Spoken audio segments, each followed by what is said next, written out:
सोचने पर हम लोग मजबूर हैं कि जो 5 विधायक लेकर के और की पॉइंट बन जाते हैं, 3 विधायक लेकर के और सरकार की चाबी बन सकते हैं, तो क्यों नहीं मैडम अपना एक संगठन बनाएं और अपने बलबूता चुनाव लड़वाएं।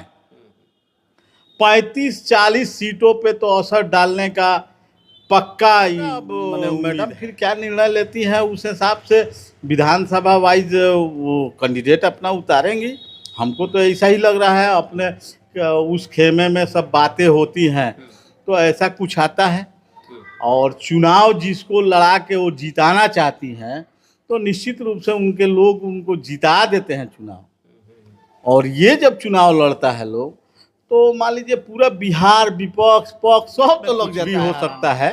लेकिन अब रहा सवाल, राजनीति में कई गो फंडा होता है लेकिन वो उस परिवार से आती हैं, और शहाबुद्दीन साहब कभी बैक नहीं हुआ करते हैं, उसी अंदाज पर ये भी अपना राजनीति करती हैं। और इसी का फल स्वरूप है कि उनके साथ जो लोग हैं आज भी चट्टानी है। इस बार का बिहार विधानसभा चुनाव अगर देखा जाए तो काफ़ी महत्वपूर्ण माना जाएगा, इसलिए क्योंकि इस बार जिस तरीके से मतलब जो भी बिहार की जो पार्टियां हैं, चाहे वो राष्ट्रीय जनता दल हो, जनता दल यूनाइटेड हो, भारतीय जनता पार्टी या कांग्रेस या जो भी पार्टियां हैं, उन लोगों के सामने एक बड़ा चुनौती अभी आ रहा है, खास करके जन सुराज को लेकर के। लेकिन खैर अपने अपने स्तर से सभी लोग तैयारी कर रहे हैं। आज हम लोग हैं बढ़िया विधानसभा में, और जो यहाँ के जिला पार्षद रह चुके हैं मिठू बाबू, इनसे हम कुछ समझने की कोशिश करेंगे। क्योंकि बढ़िया अगर देखा जाए तो पूरे बिहार नहीं बल्कि अगर देखा जाए तो सिवान जिले का एक हॉट सीट माना जाता है। यहाँ का जो माहौल है या यहाँ की जो राजनीति है वो सबके समझ में नहीं आ पाता है। मिठू बाबू, पहले तो हम इस बात को समझना चाहेंगे कि जिस तरीके से अभी आप लोगों ने लोकसभा का जो चुनाव मतलब हुआ, उसके बाद विधानसभा के मतलब अभी चुनाव होने वाला, इसमें क्या कुछ तैयारी हो रही है? सबसे पहले तो आपके चाहने वाले आपके श्रोता को मैं प्रणाम सलाम करता हूं। और विधानसभा का जहां तक के बात है तो बढ़िया विधानसभा अपने आप में एक बहुत मानी रखता है, और यहाँ हमेशा बाहर के लोग टपक के आ जाते हैं और मज़ा लेते हैं। लेकिन इस बार यहाँ की आवाम इस उम्मीद में है, इस सोच में है कि हम यहाँ के लाल को, यहाँ की नेतृत्व को सौंपें। तो इसमें सबसे बड़ी बात है कि बहुत अहम रोल भी रहेगा जिला के राजनीति करने वाले लोगों में।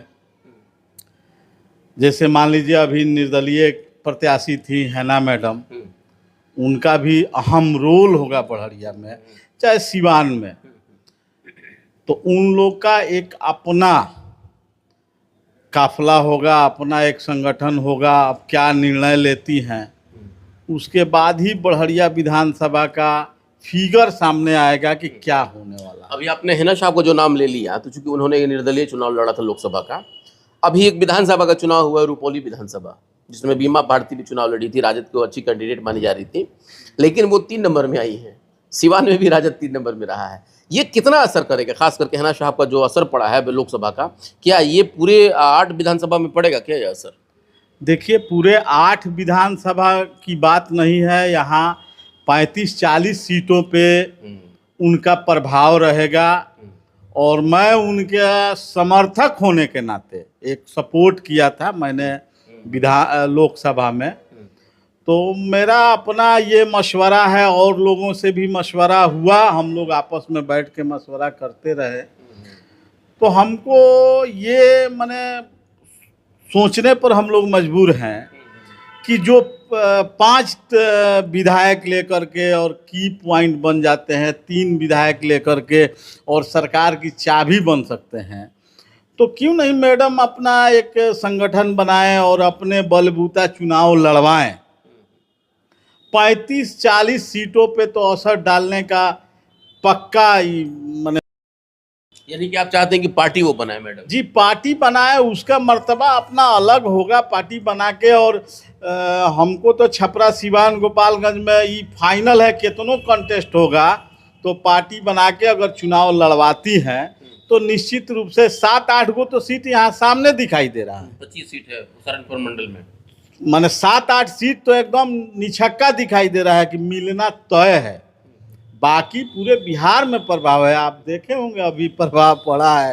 लेकिन मिठू बाबू एक बात बताइए कि आपने जो बात कह दिया कि हिना साहब अगर मतलब पार्टी बना करके चुनाव लड़ती हैं तो बड़ा असर पड़ेगा उसका।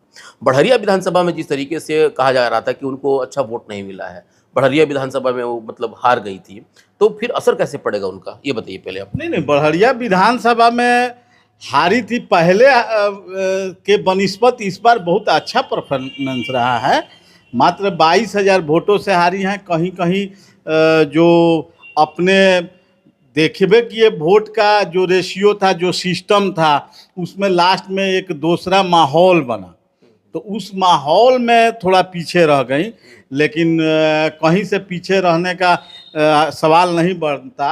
लेकिन रात जो अदर जो वोटों पे भरोसा था, वो वोट अपना वोट दे करके वो लोग खा पी के सो गए।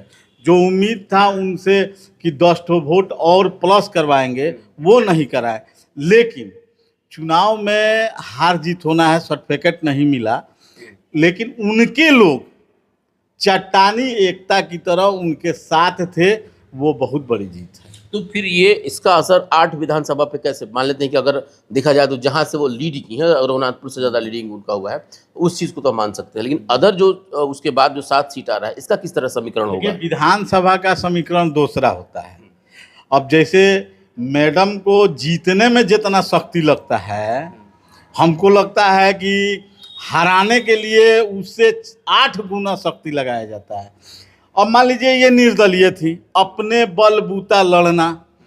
उसके बाद अब भाजपा गठबंधन से जो कैंडिडेट थे, जेडीयू के नीतीश कुमार के, तो उससे 8 पार्टियों का संगठन एकदम लगा हुआ था। पहले से संगठन है, राजद का अपना संगठन है, गठबंधन का संगठन लेकर के इंडिया गठबंधन से लड़ रहे थे। उसके बावजूद भी सेकंड आना अपने आप में मानी रखता है। यानी कि अभी भी आप लोग हारा हुआ नहीं मानते उनको? नहीं, हार की कहाँ से बात है। हमारा जितना अपना वोट था, हमने चट्टानी एकता की तरह लिया है। हमारे लोग, हम लोग के एक साथ खड़े रहे, तो वो वोट लेकर के तो हम लोग चुनाव अंतिम लड़ाई तक के गए हैं ना। अब जिस परिवार में गठबंधन था, जिस परिवार ने हमको धोखा दिया, उससे हम अलग होकर लड़े। उसके बाद हमारा कोई संगठन नहीं था, हम निर्दल लड़े, किसी अदर पार्टी का सपोर्ट नहीं था। उसके बाद सेकंड हम आए हैं। अंतिम लड़ाई हम ही से कोई लड़ा। अच्छा, अगर बाय द वे हिना साहब फिर से एक बार राजद की तरफ चली जाए या राजद उनको मना ले, तो उस सूरत में क्या होगा फिर? देखिए, राजनीति में कुछ भी हो सकता है, लेकिन अब रहा सवाल, राजनीति में कई गो फंडा होता है, लेकिन वो उस परिवार से आती हैं। और शहाबुद्दीन साहब कभी बैक नहीं हुआ करते हैं, उसी अंदाज पर ये भी अपना राजनीति करती हैं। और इसी का फल स्वरूप है कि उनके साथ जो लोग हैं आज भी चट्टानी एकता की तरह हैं। और वो 3 लाख जो वोट आया, उसी जुबान पर कि ये बदलने वाले लोग नहीं हैं। अब आगे क्या होगा? आगे क्या होगा, अब मैडम फिर क्या निर्णय लेती हैं, उस हिसाब से विधानसभा वाइज वो कैंडिडेट अपना उतारेंगी। हमको तो ऐसा ही लग रहा है। अपने उस खेमे में सब बातें होती हैं, तो ऐसा कुछ आता है।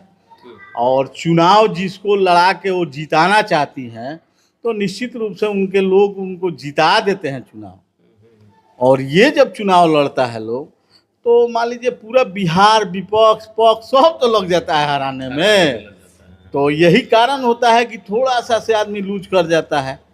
मैंने एक डर रहता है कि भाई अगर लोग जीत जाएंगे तो राजनीति में एक छत्र इन लोगों का मतलब अपना प्रभाव रहेगा। नहीं, एक छत्र प्रभाव राजनीति में क्या रहेगा? प्रभाव रहेगा कि आम आवाम को फायदा होगा।